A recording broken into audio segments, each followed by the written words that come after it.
Pleasant good afternoon to everyone, and welcome to another chapter of Time of the End. And he said unto Daniel, Go thy way, Daniel, for the words are closed up and sealed till the time of the end. So today we're going to be dealing with Daniel chapter 2, the dream of Nebuchadnezzar, and what it means for us today.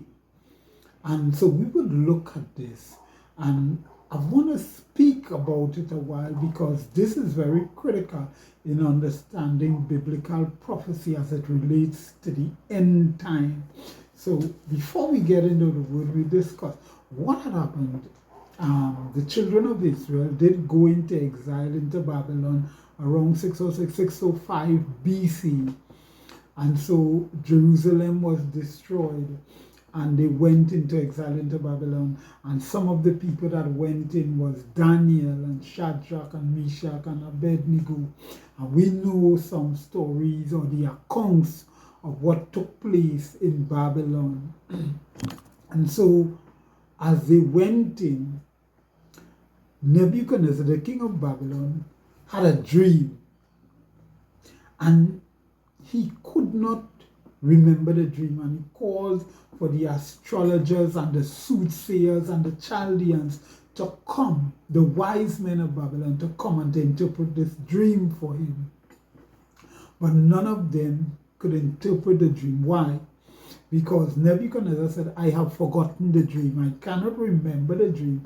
So you must now tell me the dream and then give me the explanation or the interpretation of the dream. And so the wise men keep asking him, tell us the dream and we'll tell you the interpretation. And he said, I know now that you are determined to deceive me, but you will tell me the dream and then give me the interpretation. If you tell me the dream, then I would know that you can interpret the dream. And so it is. Remember, sometimes you know something or you just can't remember it. But once you hear someone speak about it, you say, yes, that is it. And so Nebuchadnezzar needed that to begin to tell him the dream, and he would know if that was the dream that he dreamt or not. And they could not, the astrologers, the soothsayers, the Chaldeans, they could not interpret the dream. And he said, there is one law for you. There is one law. All the wise men of Babylon will be put to death. And so the decree of the king went out to put all the wise men in Babylon to death, because none of them could tell him the dream and interpret the dream. And look at it, how it was, that the first set of people they determined, they went to get Daniel and his friend, the Jews. So they decided that the first set of people to be killed would be the Jews. And when they went to Daniel in all his wisdom and understanding, says, wait, why is this decree so quick? Why is it immediate? And he asked for time, and Daniel said, sure, we would interpret the dream. And he called his friends, Shadrach, Meshach, and Abednego, and they went into praying and fasting. And Daniel received the dream and the interpretation, and Daniel was brought in to the king. And so now we're going to read from the word of God what transpired at the time when Daniel went in to interpret the dream. And we're taking it up from Daniel chapter 2. This is taken from Daniel chapter 2, and we're going to start from verse 27, but you can read the entire thing. Daniel answered in the presence of the king and said, the secret which the king had demanded cannot the wise men, the astrologers, the magicians, the soothsayers show unto the king? But there is a God in heaven that revealeth secrets, and maketh known to the king Nebuchadnezzar what shall be in the latter days. So the dream is about the latter days. Right. But there's a God in heaven, as he said.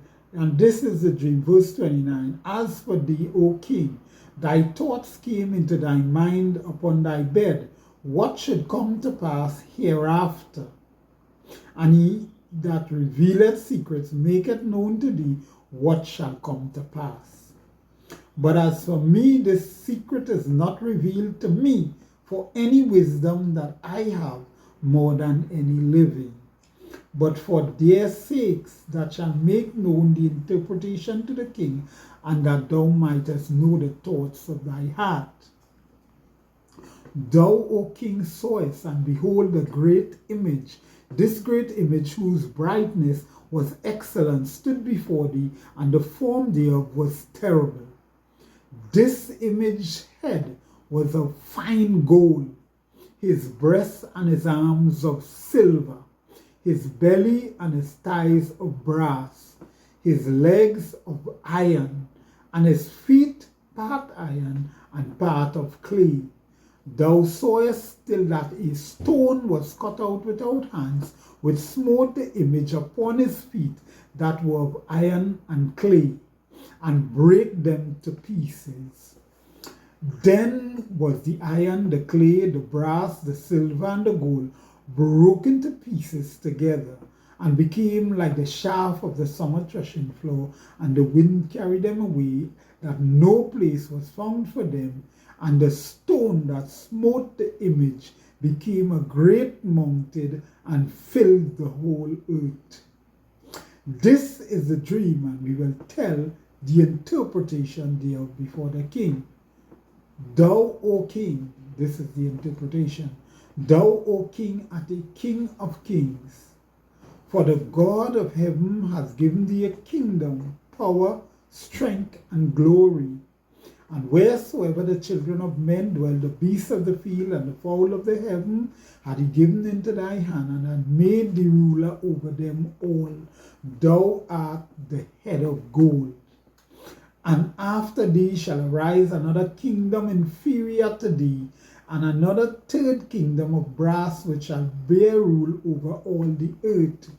And the fourth kingdom shall be strong as iron, for as much as iron breaketh in pieces, and subdueth all things, and as iron that breaketh all these, shall it break in pieces and bruise. And whereas thou sawest the feet and toes, part of the potter's clay and part of iron, the kingdom shall be divided, but there shall be in it of the strength of the iron, for as much as thou sawest the iron mixed with miry clay. And as the toes of the feet were part of iron and part of clay, so the kingdom shall be partly strong and partly broken. And whereas thou sawest iron mixed with miry clay, they shall mingle themselves with the seed of men, but they shall not cleave one to another, even as iron is not mixed with clay.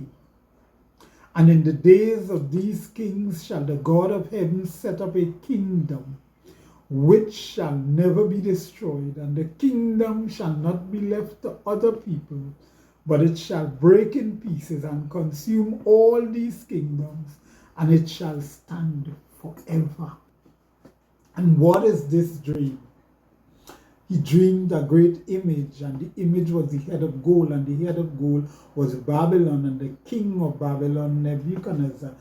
So the head represents the beginning when Israel went into bondage in Babylon. Babylon is the head of gold, Nebuchadnezzar.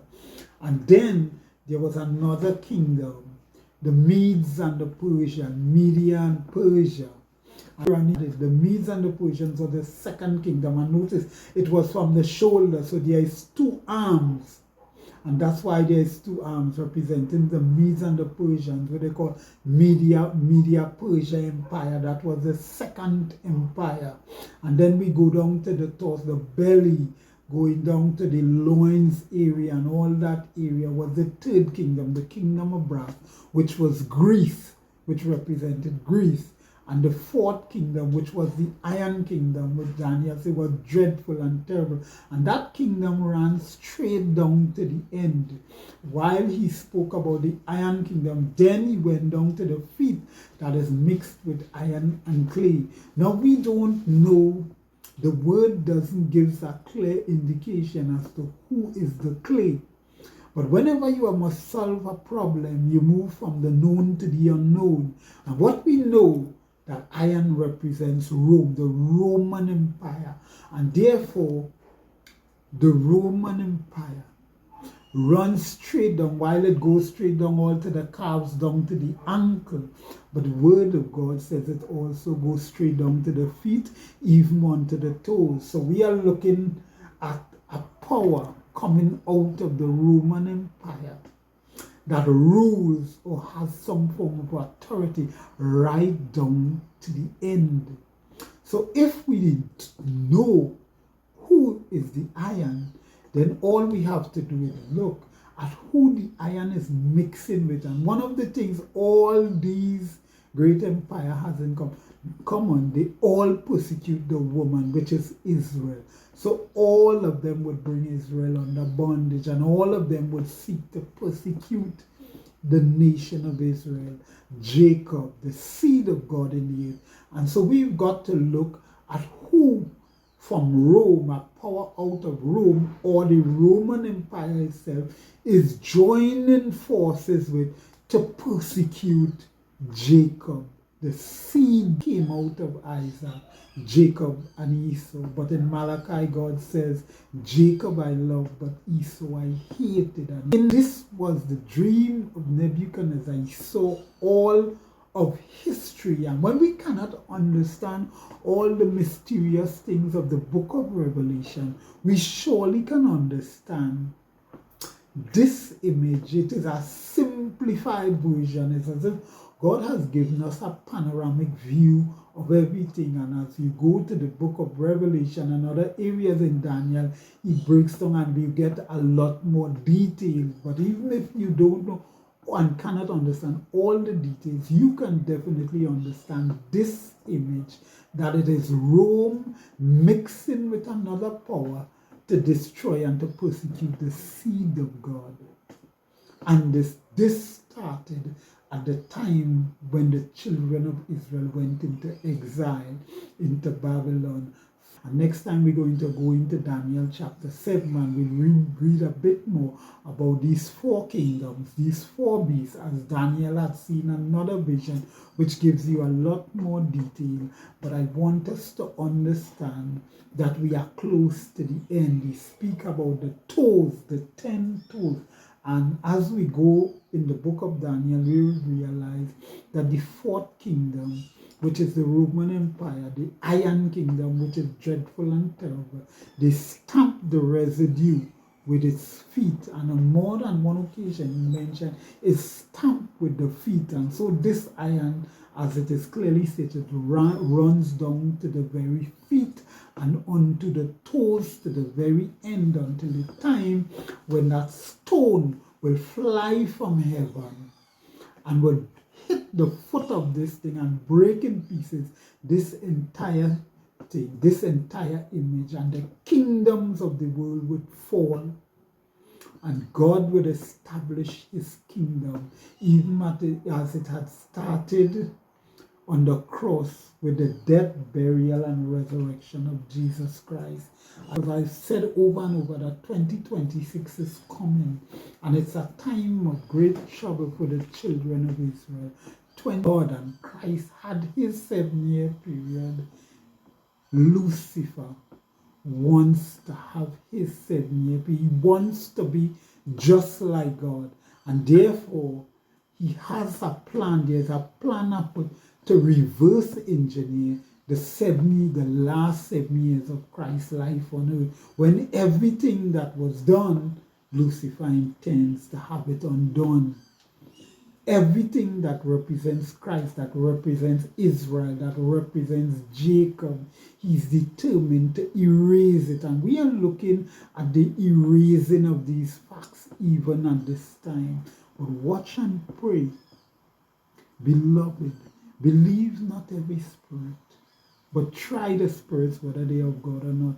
For many false prophets have gone out into the world, and many shall be deceived. In Matthew chapter 24, Jesus said, see that you be not deceived. Christ will surely return, and he will set all things in order.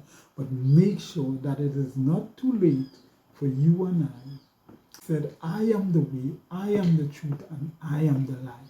No man cometh unto the Father but by me, because the time is at hand. Good evening, and God bless you.